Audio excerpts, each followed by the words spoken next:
वालेकुम व्यूअर्स। आज का जो हमारा टॉपिक है वो है कॉन्जुगेशन। कॉन्जुगेशन भी एमएमजी का एक टॉपिक है। सबसे पहले इसको डिफाइन करते हैं। Conjugation involves transfer of DNA between cells in direct contact through conjugation tube. Transformation और ट्रांसडक्शन की तरह कॉन्जुगेशन के अंदर भी डीएनए का ट्रांसफर होता है, लेकिन इसके अंदर जो सेल्स हैं वो डायरेक्ट कॉन्टैक्ट में होते हैं और कॉन्जुगेशन ट्यूब बनती है। अब कॉन्जुगेशन का जो प्रोसेस है वो ट्रांसफॉर्मेशन और ट्रांसडक्शन से डिफरेंट है, और ये डिफरेंस क्यों आता है वो देखते हैं। क्योंकि conjugation requires contact between donor and recipient cell. For example, ये एक बैक्टीरियल सेल और ये दूसरा बैक्टीरियल सेल है। इन दोनों के दरमियान कॉन्टैक्ट जरूरी है। दूसरी बात, ये ट्रांसफर्स जो कॉन्जुगेशन जो है वो ट्रांसफर करता है much larger quantities of DNA. Transformation और ट्रांसडक्शन में डीएनए की जो क्वांटिटी है वो इतनी हाई नहीं होती जितनी ज़्यादा लार्जर वो कॉन्जुगेशन में होती है ट्रांसफर ऑफ डीएनए की। डिस्कवरी की इसकी बात करते हैं। 1946 में लैडरबर्ग ने डिस्कवर किया था ये मेथड, और लैडरबर्ग उस टाइम पे मेडिकल स्टूडेंट थे। उन्होंने जब ये एक्सपेरिमेंट परफॉर्म किया तो उन्होंने इकोलाई के म्यूटेटेड स्ट्रेन्स लिए। म्यूटेटेड का मतलब ये है कि जिन स्ट्रेन्स के अंदर म्यूटेशन हुई हो, कोई भी एबनॉर्मेलिटी, कोई चेंज आया गया हो। अब एक्सपेरिमेंट किस तरह से परफॉर्म किया था उन्होंने? 2 सेपरेट स्ट्रेन्स लिए, उनको ग्रो करवाया कल्चर मीडिया पे। कल्चर मीडिया के ऊपर ग्रो करवाने का मतलब है हम आर्टिफिशियली बैक्टीरिया को न्यूट्रिएंट्स प्रोवाइड करते हैं। फॉर एग्जांपल, जैसे कर्ड के ऊपर हम बैक्टीरिया की ग्रोथ करवाते हैं। फिर उसके बाद उन्होंने उसको प्लेट कर दिया एगर प्लेट के ऊपर और दोनों स्ट्रेन्स को सेम मीडियम के अंदर रखा। अब वो सेल्स जो कि ओरिजिनल मीडियम से लिए गए थे वो फेल हो गए ग्रो करने में, उनकी ग्रोथ नहीं हुई। अब देखते हैं मैकेनिज्म क्या है कॉन्जुगेशन का। कॉन्जुगेशन का जो मैकेनिज्म है उसको स्टडी करने के लिए साइंटिस्ट ने बहुत ज़्यादा एक्सपेरिमेंट्स परफॉर्म किए, लेकिन यहाँ पे हम 3 एक्सपेरिमेंट्स को स्टडी करेंगे। Transfer of F plasmid, high frequency recombination, transfer of F prime plasmid. सबसे पहले देखते हैं प्लाज्मिड्स क्या होते हैं। प्लाज्मिड जो है स्मॉल क्रोमोसोमल डीएनए मॉलिक्यूल्स को कहा जाता है। Plasmids are small extra chromosomal DNA molecules. DNA molecule के अलावा जो भी एक्स्ट्रा क्रोमोसोमल मटेरियल सेल के अंदर मौजूद है वो हम उसे कहेंगे कि वो हमारे प्लाज्मिड्स है। प्लाज्मिड की एक कैरेक्टरिस्टिक ये है कि ये सेल्फ रेप्लिकेटिंग होते हैं और एप्लीकेशन के लिए ये किसी के ऊपर डिपेंडेंट नहीं होते। नेक्स्ट हम देखते हैं ट्रांसफर ऑफ एफ प्लाज्मिड के एफ प्लाज्मिड किस तरह से ट्रांसफर होता है। उससे पहले एफ प्लाज्मिड को डिफाइन कर लेते हैं। F plasmid are circular double stranded DNA molecules containing 100,000 nucleotide pairs. इस तरह का सर्कुलर डीएनए मॉलिक्यूल जिसके अंदर 100,000 न्यूक्लियोटाइड पेयर्स होंगे उसको हम कहेंगे कि ये हमारा एफ प्लाज्मिड है। नेक्स्ट देखते हैं इसका mechanism transfer of F plasmid का। जो एफ प्लाज्मिड की डिस्कवरी थी वो बहुत ज़्यादा इंपॉर्टेंट थी। ठीक है जी। अब 2 टाइप ऑफ सेल लिए गए, एक थे एफ पॉजिटिव सेल्स और दूसरे एफ नेगेटिव सेल्स इकोलाई के अंदर। इकोलाई हमारा बैक्टीरियम है। एफ पॉजिटिव सेल्स जो हैं उनकी बात करें, एक्स्ट्रा क्रोमोसोमल डीएनए एफ, उनको हम कहते हैं F plasmids. F means fertility, जो कि फर्टाइल प्लाज्मिड्स होते हैं। इनकी डिस्कवरी की बात की जाए तो सबसे पहले जो टर्म कॉइन की थी प्लाज्मिड वो लैडरबर्ग ने की थी 1950s में। अब ये जो प्लाज्मिड्स हैं ये जेनेटिक इन्फॉर्मेशन को पास करते हैं। अब जेनेटिक इन्फॉर्मेशन को पास करते हैं और एफ प्लाज्मिड के अंदर या कॉन्जुगेशन के प्रोसेस के अंदर एफ पिल्लाई मौजूद होते हैं। ठीक है जी। और ये प्रोटीन से बने हुए होते हैं। उसके बाद ये जो एफ पिल्लाई है ये एफ पाइलस बनाते हैं, और इस प्रोसेस के अंदर हमारे पास एक डोनर सेल होता है और दूसरा रेसिपिएंट सेल है। एफ पॉजिटिव सेल हमारे पास मेल है या डोनर सेल है, और एफ नेगेटिव फीमेल या रेसिपिएंट सेल है। प्रोसेस किस तरह से स्टार्ट होगा, सबसे पहले जो डोनर सेल है वो अपनी कॉपीज बनाएगा। कॉपीज बनाने के बाद हम उसको F नेगेटिव फीमेल सेल के अंदर ट्रांसफर कर देंगे। अब ये प्रोसेस कॉन्जुगेशन ब्रिज के जरिए होगा। सबसे पहले जो दोनों सेल्स के पिल्लाई हैं वो कांटेक्ट करेंगे आपस में और रिसेप्टर साइट ढूंढेगा F positive cell on F negative cell.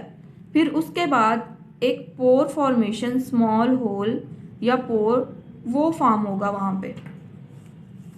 Pour formation के बाद जो पाइलस है F पॉजिटिव सेल्स का उसको अंदर पुल किया जाएगा। जब दोनों सेल्स पुल किया जाएगा तो दोनों सेल्स जो हैं वो एक दूसरे के नज़दीक आ जाएंगे, सेल्स कम क्लोजर।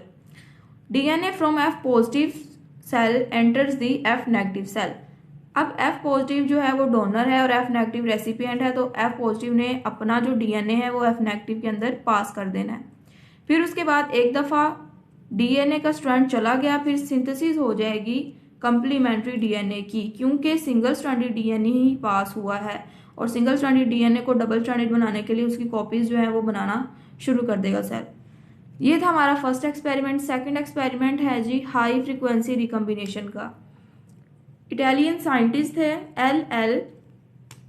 कैवेली-फोर्जा। उन्होंने क्या किया, आइसोलेट किया एक क्लोन।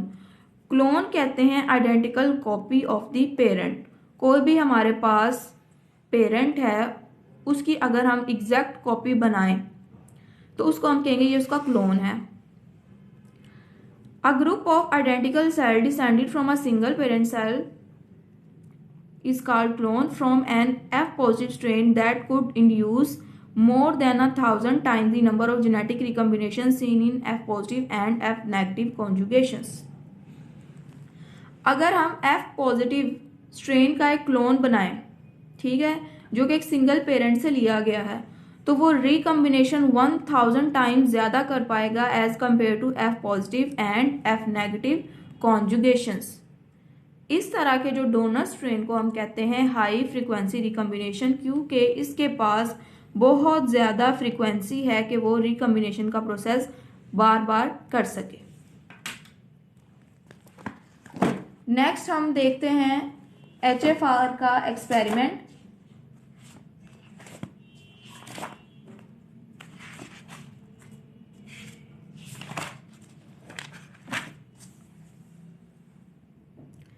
इस प्रोसेस के अंदर हमने करना क्या है, हमने एक इनिशिएटिंग सेगमेंट ले लेना है।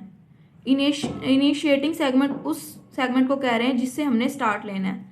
1950s के अंदर एली वोलमैन और फ्रैंकोइस जैकब ने HFR के ऊपर एक एक्सपेरिमेंट किया इसको स्टडी करने के लिए।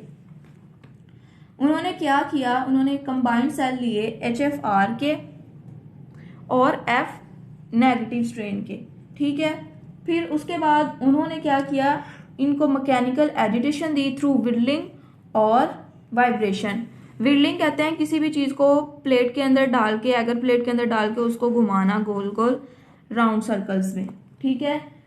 अब जो हर सैंपल से जो सेल थे उनको प्लेस किया गया वैरायटी ऑफ मीडिया के ऊपर, डिफरेंट मीडिया के ऊपर उनको ग्रो करवाया गया, ठीक है। अब हर मीडिया के अंदर उन्होंने एक पर्टिकुलर न्यूट्रन जो है उसकी कमी कर दी ताकि उन्हें यह पता चल जाए कि किस स्ट्रेन को किस चीज़ की ज़रूरत है ग्रो करने के लिए, ठीक है जी। अब उसके बाद उन्होंने ये देखा कि कॉन्जुगेशन के जो प्रोसेस को एक स्केड्यूल टाइम चाहिए होता है, प्रॉपर टाइम चाहिए होता है।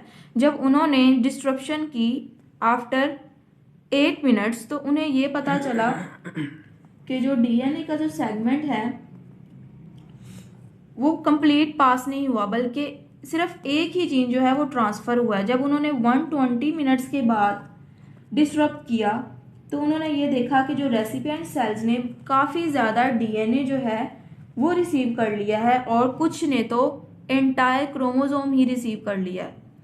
तो इससे ये पता चलता है कि कॉन्जुगेशन के जो प्रोसेस को एक सही टाइम चाहिए होता है, प्रॉपर टाइम चाहिए होता है अपना प्रोसेस कंप्लीट करने के लिए। ये था हमारा सेकंड एक्सपेरिमेंट। थर्ड एक्सपेरिमेंट की तरफ आते हैं जो कि है transfer of F prime plasmid. F prime plasmid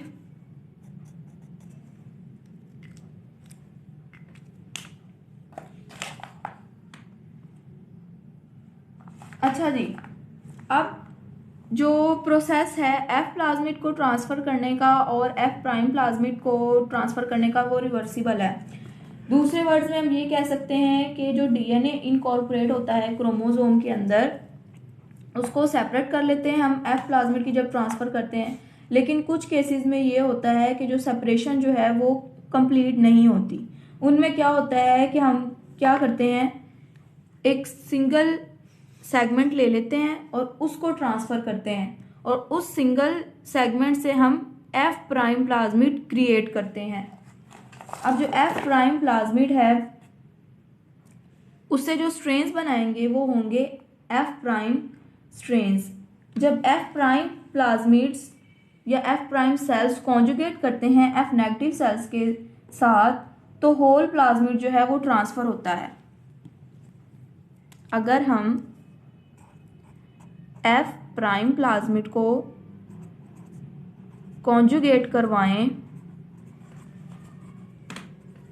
F negative के साथ तो तब होल प्लाज्मिड जो है वो ट्रांसफ़र होगा। इसका मतलब ये है कि रेसिपिएंट सेल्स के पास दो तरह के क्रोमोसोमल जीन्स होंगे, एक वो जो क्रोमोसोम के ऊपर होंगे और दूसरे प्लाज्मिड के ऊपर। एफ प्राइम प्लाज्मिड जो है वो आसानी से सेल के क्रोमोसोम का पार्ट नहीं बनते। रेसिपिएंट का जो सेल होता है उसके अंदर जो क्रोमोसोम होते हैं उसका इजीली पार्ट नहीं बनते, मतलब इसकी जो ट्रांसफ़र अगर एक दफ़ा हो जाए तो इन्होंने जाके बाइंडिंग करनी होती है रेसिपिएंट के सेल के साथ और ये इजीली बाइंड नहीं होते। इसी तरह अगर हम जब ट्रांसफ़र करते हैं एफ पॉजिटिव की और एफ प्राइम प्लाज्मिड्स की कॉन्जुगेशन के दरमियान, तो जो डोनर सेल होता है वो रिटेन करता है सारे जीन्स, पहले ही ट्रांसफ़र से पहले ही वो सारे जीन्स जो है वो एक्वायर करने की कोशिश करता है ताकि वो अपनी कॉपीज़ बना सके। और इसी तरह जब सिंगल स्ट्रैंडेड डीएनए ट्रांसफ़र होता है तो वो भी अपना कॉम्प्लीमेंट्री स्ट्रैंड जो है वो सिंथेसाइज करना शुरू कर देता है। अगर हम सिग्निफिकेंस की बात करें कि कॉन्जुगेशन की सिग्निफिकेंस क्या है, तो सबसे पहले जेनेटिक वेरिएशन, कॉन्जुगेशन की वजह से वैरायटी ऑफ ऑर्गेनिजम्स वो प्रोड्यूस किए जा सकते हैं, जेनेटिक डाइवर्सिटी आती है। उसके अलावा क्रोमोसोम मैपिंग, मतलब क्रोमोसोम के जो जीन का सीक्वेंस है वो इजीली हम फाइंड आउट कर सकते हैं। और इसके बाद जो कॉन्जुगेशन का जो प्रोसेस है वो प्रोमिक्यूअस है।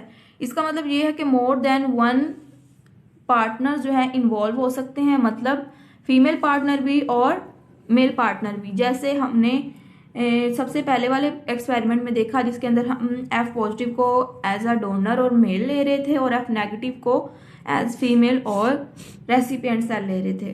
फिर उसके बाद कंजर्वेशन ऑफ एनर्जी, इसकी वजह से कंजर्वेशन ऑफ एनर्जी होती है कि सेल्स को बहुत ज़्यादा एनर्जी जो है वो खर्च नहीं करनी पड़ती और लार्ज अमाउंट ऑफ डीएनए जो है वो पास होता है कॉन्जुगेशन की वजह से। ये थी सिग्निफिकेंस कॉन्जुगेशन की। होप सो आपको लेक्चर अच्छा लगा होगा।